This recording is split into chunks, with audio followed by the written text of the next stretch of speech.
Go inside the Crimson Tide with your hosts Rodney Orr and Gary Harris, keeping you informed on everything Alabama. Tider Insider TV, brought to you by Tuscaloosa Tourism and Sports. The countdown to kickoff is at 18 days. Good evening, everybody, and welcome into Tider Insider TV. As you heard, brought to you by Tuscaloosa Tourism and Sports, alongside Mr. Tider Insider Rodney Orr. I'm WVUA 23 Sports Director Gary Harris. And the first scrimmage of fall camp is in the books. This past Saturday was held inside Bryant-Denny Stadium. Now, the challenge for the players is making improvements before scrimmage number 2 coming up this Saturday, Rodney. Now, Alabama back on the practice field this afternoon for fall camp practice number 11 in full pads. You're going to see Dallas Turner and Chris Braswell, those two outside linebackers, boy, they figure to get after the quarterback. Offensive line is working with some different combinations. There's more of the defensive line there popping the sled. This team has got a lot of physical talent, got a lot of 5 stars. Of course, you're going to have to get the players to become a team. That's going to be the challenge. As we said, Alabama is going to hold its second scrimmage on Saturday. Several positions are still up for grabs with just a little more than 2 weeks to go, including, of course, quarterback. And Coach Saban is hoping to improve the depth situation. Rodney, let's get to scrimmage number 1. We weren't there, obviously not allowed to go.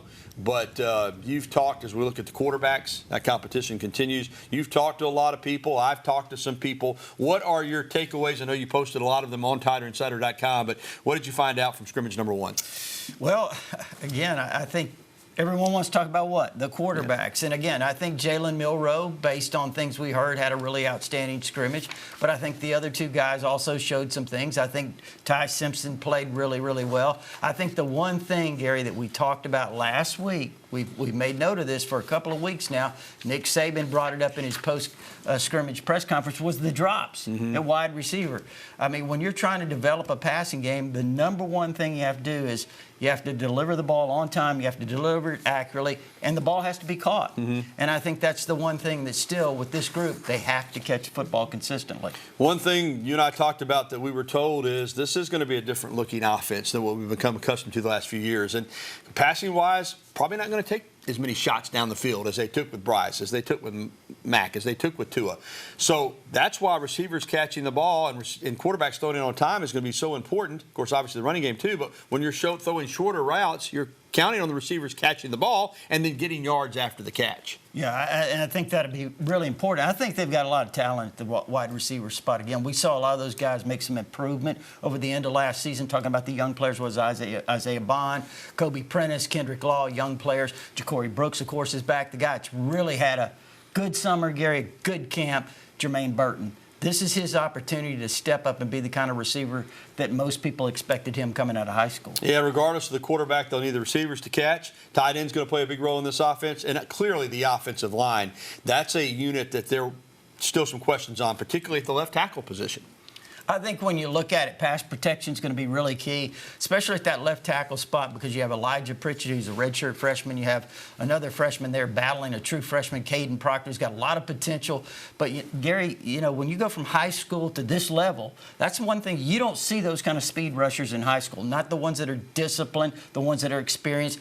It's a big jump, and I think this is something, the pass protection on that left side is really going to be key. Now, I think run blocking, has a chance to be a really strong offensive line. Obviously, a lot of different questions on offense, but let's be honest. Regardless of what the offense looks like, a great defense always helps out the offense. And like we've said, this might not be a offense that if it's down 14 points in the fourth quarter is going to be able to, throw the ball down the field and make a comeback. I'm not saying that they won't, but defensively, if this defense is back up to speed, and what I mean by that is what we've come to expect under Nick Saban, it can help out this offense a lot. Well, without question. I mean, consistency, fundamentally sound, making tackles, not giving up yards after the catch. I think that's been one thing, Gary, over the last few years. They've given up some yards after the catch. They haven't played really well on third downs. So I think it's going to be really interesting to see. I think, Gary, this has a chance to be a really good pass rushing defense with those guys on the outside. They can get some guys on the inside that can push the pocket,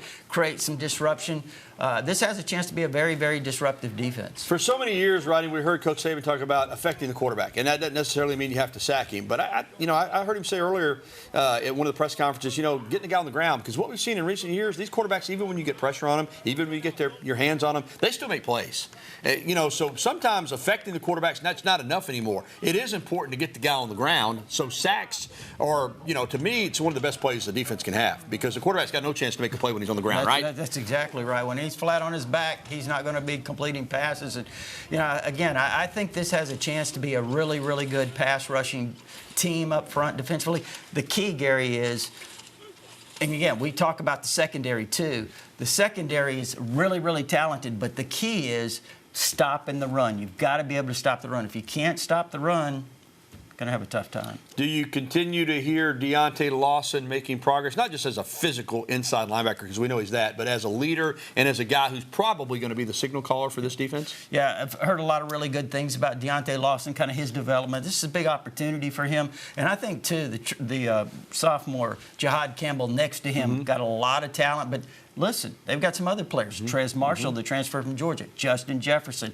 So they've got some other guys that have opportunities. Yeah, going to have a lot of numbers on that defensive side of the football. Let's see if they'll play a lot more guys this year. We'll find out. Well, now it's time for Coach Talk. Coach Nick Saban spoke to the media just a short time ago following practice this afternoon, and he was asked about that QB1 spot and who is really in charge of answering that question. It's going to come down to the quarterbacks themselves. What I tell the quarterbacks is it's not up to the coaches. You're looking over your shoulder to see if the coach is going to do this or that. How about you forcing me to play? Forcing me to play you. Force us to play you. When you get your reps and you get a chance to play, you play so good, we don't have any choice but to play you, rather than worrying about all this other stuff. Rodney, interesting. And listen, man, the quarterback is an important position. But I think what Coach Saban is saying, and I think he probably says that to all the players, if we've got to make a choice, then maybe that's not the best thing. You need to make the choice for us. One of you guys needs to step up and make it where we have to pick you. And I get the sense that he's asking these guys to do that. So far, none of them have. Well, I think the competition, too. I think he really likes to create this competition, Gary, because I think it is elevating from what we saw in the spring. I think both of these guys, and Tyler Buckner, too, when you're talking about Jalen Milroe, Ty Simpson, and then, of course, Tyler Buckner, I think that it's really elevated the competition.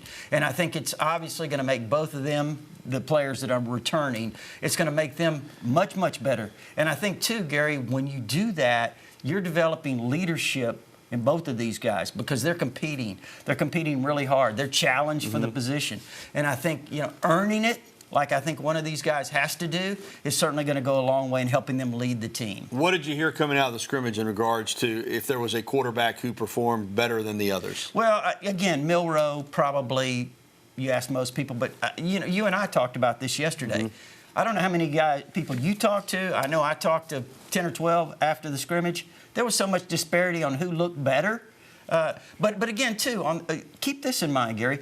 We don't really know who was Ty Simpson working with. Was he working behind the second offensive line that might have had trouble blocking? Was Jalen Milroe working behind the first offensive line? So it's really hard to evaluate. Same would go for Tyler Buckner. It's kind of difficult. That's why the coaches know what they're looking for in terms of, are they making the throws to the right person? Are they making the right reads? I think a lot of those things that maybe fans don't see, that's what coaches are looking for. And Saban has said, even after a starter is named, you mentioned the competition. He doesn't want the competition to end. He has said, it could still change during the season. He's left it open even after we name a starter and that guy starts the first game. Doesn't mean he'll finish unless he performs up to the level that we expect. I think that's right. Everyone's getting caught up in who's going to be the starter versus Middle Tennessee. You know what? It really doesn't matter. Because I think that, as you said, the competition is going to continue. What if you get into that second game, somebody starts struggling against Texas? The other guy has to be ready. and maybe even the third guy in this case. So I think it's going to be a wide open kind of a situation as they enter the season. All right. Well, yesterday morning, the Associated Press preseason top 25 was released. Alabama ranked 4th. That's not bad. It's, behind Georgia at number 1, Michigan at 2, Ohio State 3, LSU right behind the Crimson Tide at number 5. But by Alabama standards, it's pretty low. The last time Alabama was ranked lower than 3rd in the preseason polls was 2009. Of course, Bama went on to win the first of Nick Saban's 6 national titles at UA. And if you're looking for positive vibes regarding this, Rodney, Alabama's actually been a lot better at winning the national championship in years they weren't ranked preseason number 1. Yeah, you're right. So, now they're not. They're number 4, 6 teams ranked in the poll, including 3 in the top 5. That's the thing that's strong with Georgia, Bama, and LSU. Any quick thoughts on the top 25 Associated Press preseason poll? Well, again, it's very difficult because all these teams have different players. But think about the transfer portal and how it can impact some of these teams. I mean, we really don't know. I think it's more difficult now to pick a preseason top 25. Yeah, they're fun, but really probably the coaches poll, the AP poll, probably shouldn't come out until the first 3 weeks of the season. Then you got at least an idea what the teams look like this year. Well, still to come on Tider Insider Television, a former first-round pick and Alabama alum is soon to be making a commitment to potentially to his father's former college coach. And, of course, that's his son that we're talking about. And we'll keep the recruiting train moving as Nick Saban picks up another commit for the class of 2024. We'll discuss, and we'll be getting your phone calls, emails, and tweets. Phone number is always 205-348-WVOA. That's 348-9882. There's the email address. Get in touch with us. We'll be talking with you soon right here on TITV.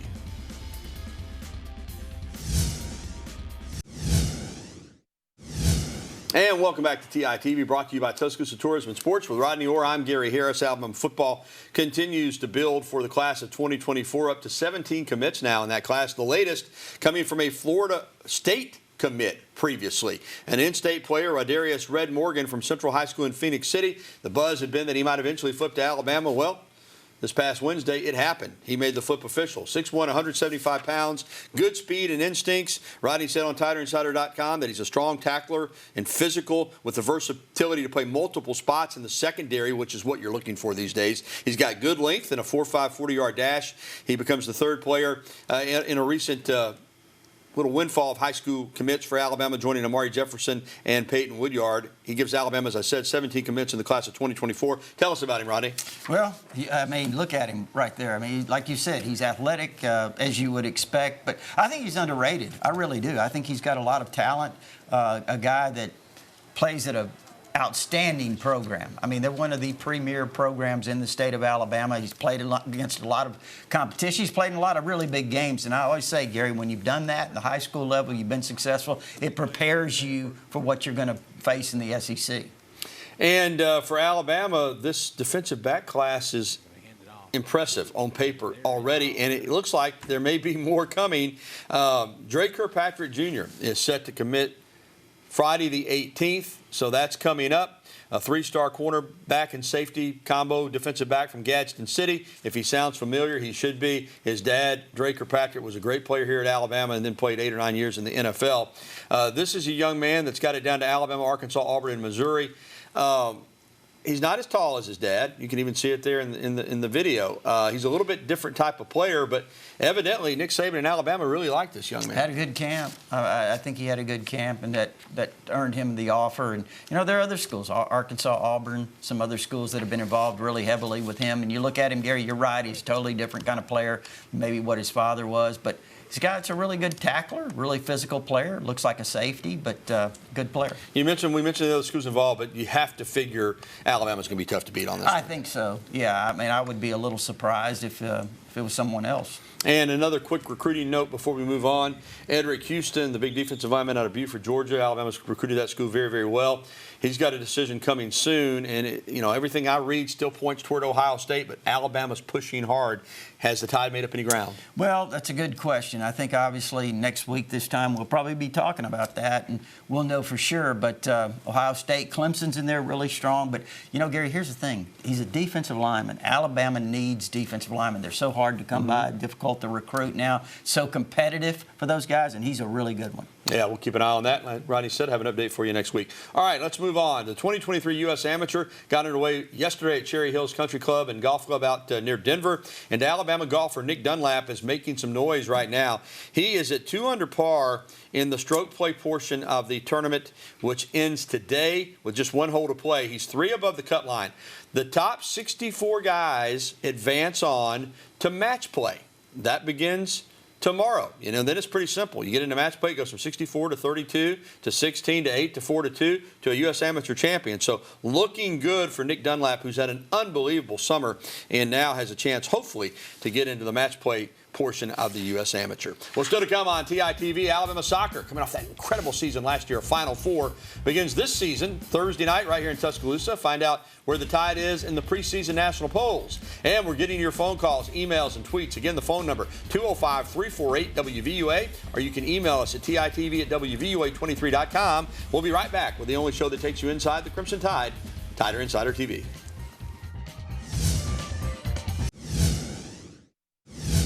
Coming off last year's stellar season when they won the SEC championship and advanced to the first ever College Cup, the Final Four of women's soccer, Alabama's getting national attention in the preseason. They're ranked number 7 in the United Soccer Coaches preseason poll. It's the highest preseason ranking in program history. And they open this season this Thursday at home against DePaul. Bama was also tabbed to finish 2nd in the SEC by the league coaches, just 1 spot behind Arkansas, who is ranked 8th nationally, 1 spot behind the Crimson Tide. Roll Tide. All right, welcome back into the program. We're going to get right out there on the phone line and welcome in our friend Dale from down in Moundville. Hey, Dale, good evening. Hey, Rodney and Gary. First of all, I'd like to say before I name my 3 players, I got 3 players that I think is going to have a breakout year that nobody's talking about, but I've been to the fan day and I've been to spring game, and my most accurate passer I think we got on the team is Dylan Lonergan. And Earl Little Jr. is my breakout player, Emmanuel Henderson, and Tim Keenan. And just wondered what y'all's thoughts are on that. All right, let's take them one at a time. I'll let Rodney comment first on Lonergan. Yeah, he's made some noise. Now, he is a true freshman.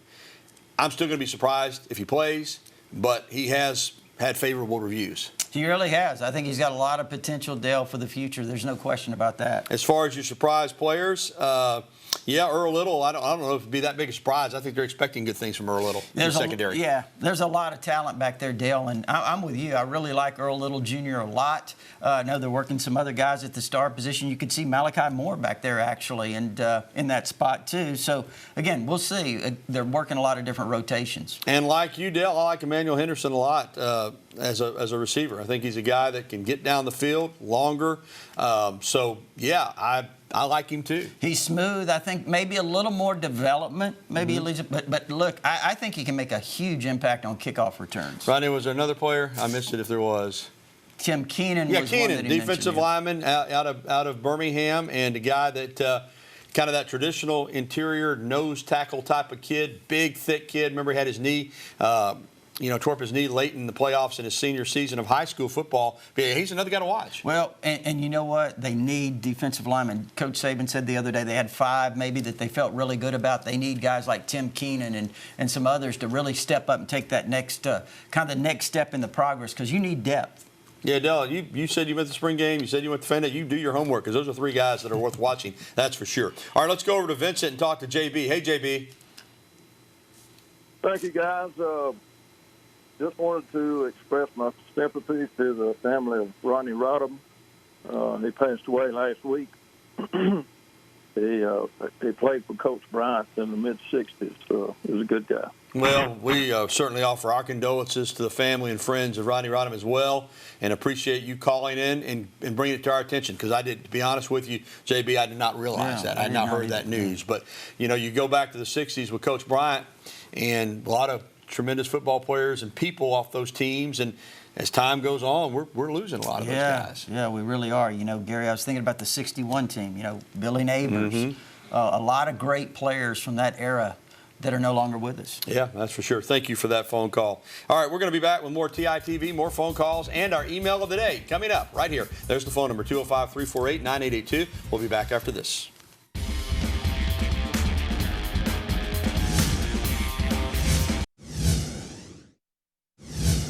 Welcome back to TITV. 18 days until Alabama takes on Middle Tennessee in the season opener at Bryant-Denny Stadium. All right, let's get to our email question of the day, and is brought to you by KDM Service Corporation. When it comes to heating and air conditioning, KDM Service Corporation serves your family like our family. Here's the question. Will Kristen Story be a starter at safety this season? That's from Marcus in Montgomery. It's a great question. Rodney's already spoke to the depth of this secondary, but here's another guy that came here in the class of 2020, has bided his time, and is a good football player. He is. He really is. Had a nice 8A game, had an interception in the 8A game, but there's a lot of players. I mean, again, we talked about Devontae Smith. We talked about Malachi Moore at the safety spot. Caleb Downs, a true freshman. It's a lot of competition back there. You've got Jalen Key now here that transferred in from UAB. A lot of players in that secondary, Gary, right now that are competing for opportunity to play. Don't know if he's going to be a starter or not, but he figures to be in the playing rotation, does number 11. All right, let's get to Supreme over in Birmingham with a phone call. We got about a minute. Go ahead, Supreme. I got a basketball question. Okay. Who will be handling the ball behind Mark Sears, and also who's going to be competing for that small forward spot? All right, well, it's a good question about who will be the primary ball handler. I do think Mark Sears will be the number one guy, and they've got some couple combo guards coming in. I do think they'll want to develop a point guard behind him, Rodney. I think, practice is going to tell the story on that. As far as the small forward position taking over for Brandon Miller, going to be a lot of competition there. That's all I can tell you. I'm not trying to avoid the question, Supreme. It's just with so many new players, it's kind of hard to specifically say this guy or this guy anywhere on that team. But I think they've provided enough new players coming in with this roster to have a lot of competition, just like in football. Looking forward to it. Yeah, absolutely. All right, we're going to come back and wrap up this edition of TITV right after this on WVUA 23.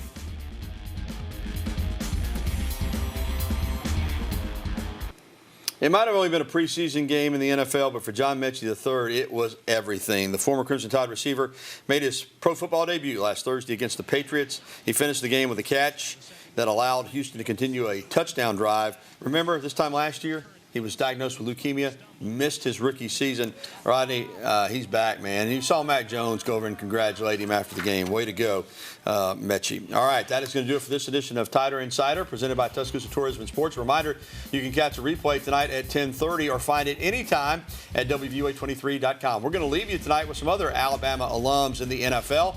For Rodney Orr, I'm Gary Harris. Thanks for watching, everybody. Have a great night.